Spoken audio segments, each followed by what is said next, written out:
yang harus dilakukan Polri sih agar penyiksaan ini tidak berulang kali? Yang pertama yang harus dilakukan adalah pengawasan melekat harus dioptimalkan.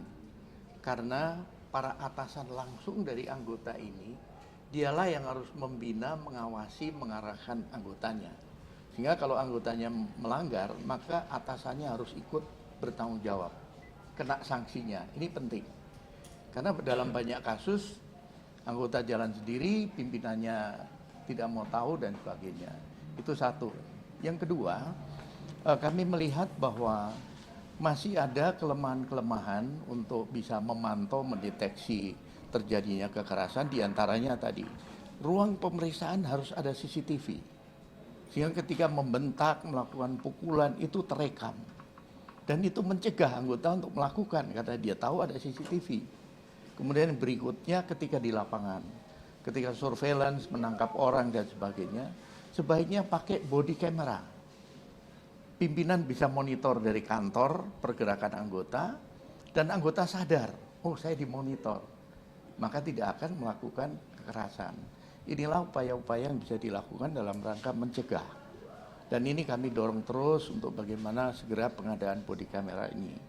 Termasuk dalam penanganan unjuk rasa, bagaimana aparat juga menggunakan kamera untuk nanti merekam, jangan sampai nanti ketika ada laporan dari satu pihak Polri tidak bisa menjawab atau mempertanggungjawabkan karena tidak ada dokumentasi. Ini supaya berimbang begitu. Nah, Pak, kan beberapa kali apa yang harus dilakukan Polri sih agar penyiksaan ini tidak berulang kali? Yang pertama yang harus dilakukan adalah pengawasan melekat harus dioptimalkan. Karena para atasan langsung dari anggota ini, dialah yang harus membina, mengawasi, mengarahkan anggotanya. Sehingga kalau anggotanya melanggar, maka atasannya harus ikut bertanggung jawab, kena sanksinya. Ini penting. Karena dalam banyak kasus, anggota jalan sendiri, pimpinannya tidak mau tahu dan sebagainya. Itu satu. Yang kedua, kami melihat bahwa masih ada kelemahan-kelemahan untuk bisa memantau, mendeteksi terjadinya kekerasan, diantaranya tadi. Ruang pemeriksaan harus ada CCTV. Sehingga ketika membentak, melakukan pukulan, itu terekam. Dan itu mencegah anggota untuk melakukan, karena dia tahu ada CCTV. Kemudian berikutnya ketika di lapangan, ketika surveillance, menangkap orang dan sebagainya, sebaiknya pakai body camera. Pimpinan bisa monitor dari kantor pergerakan anggota, dan anggota sadar, oh saya dimonitor, maka tidak akan melakukan kekerasan. Inilah upaya-upaya yang bisa dilakukan dalam rangka mencegah. Dan ini kami dorong terus untuk bagaimana segera pengadaan body camera ini. Termasuk dalam penanganan unjuk rasa, bagaimana aparat juga menggunakan kamera untuk nanti merekam, jangan sampai nanti ketika ada laporan dari satu pihak Polri tidak bisa menjawab atau mempertanggungjawabkan karena tidak ada dokumentasi. Ini supaya berimbang begitu. Nah, Pak, kan beberapa kali apa yang harus dilakukan Polri sih agar penyiksaan ini tidak berulang kali? Yang pertama yang harus dilakukan adalah pengawasan melekat harus dioptimalkan. Karena para atasan langsung dari anggota ini, dialah yang harus membina, mengawasi, mengarahkan anggotanya.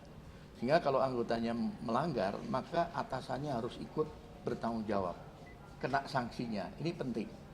Karena dalam banyak kasus, anggota jalan sendiri, pimpinannya tidak mau tahu dan sebagainya. Itu satu. Yang kedua, kami melihat bahwa masih ada kelemahan-kelemahan untuk bisa memantau, mendeteksi terjadinya kekerasan, diantaranya tadi. Ruang pemeriksaan harus ada CCTV. Sehingga ketika membentak, melakukan pukulan, itu terekam. Dan itu mencegah anggota untuk melakukan, karena dia tahu ada CCTV.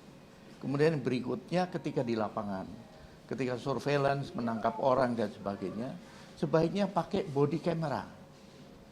Pimpinan bisa monitor dari kantor pergerakan anggota, dan anggota sadar, oh saya dimonitor, maka tidak akan melakukan kekerasan.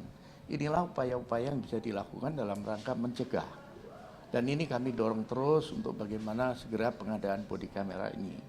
Termasuk dalam penanganan unjuk rasa, bagaimana aparat juga menggunakan kamera untuk nanti merekam, jangan sampai nanti ketika ada laporan dari satu pihak Polri tidak bisa menjawab atau mempertanggungjawabkan karena tidak ada dokumentasi.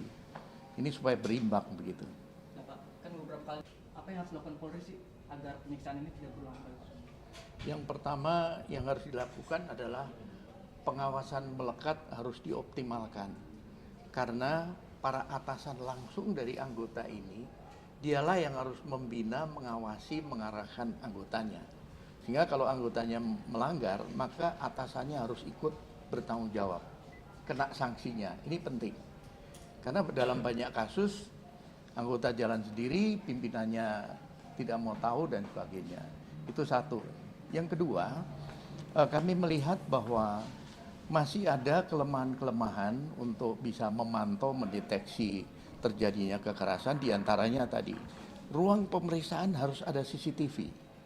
Sehingga ketika membentak, melakukan pukulan, itu terekam. Dan itu mencegah anggota untuk melakukan, karena dia tahu ada CCTV. Kemudian berikutnya ketika di lapangan, ketika surveillance, menangkap orang dan sebagainya, sebaiknya pakai body camera. Pimpinan bisa monitor dari kantor pergerakan anggota, dan anggota sadar, oh saya dimonitor, maka tidak akan melakukan kekerasan. Inilah upaya-upaya yang bisa dilakukan dalam rangka mencegah. Dan ini kami dorong terus untuk bagaimana segera pengadaan body camera ini.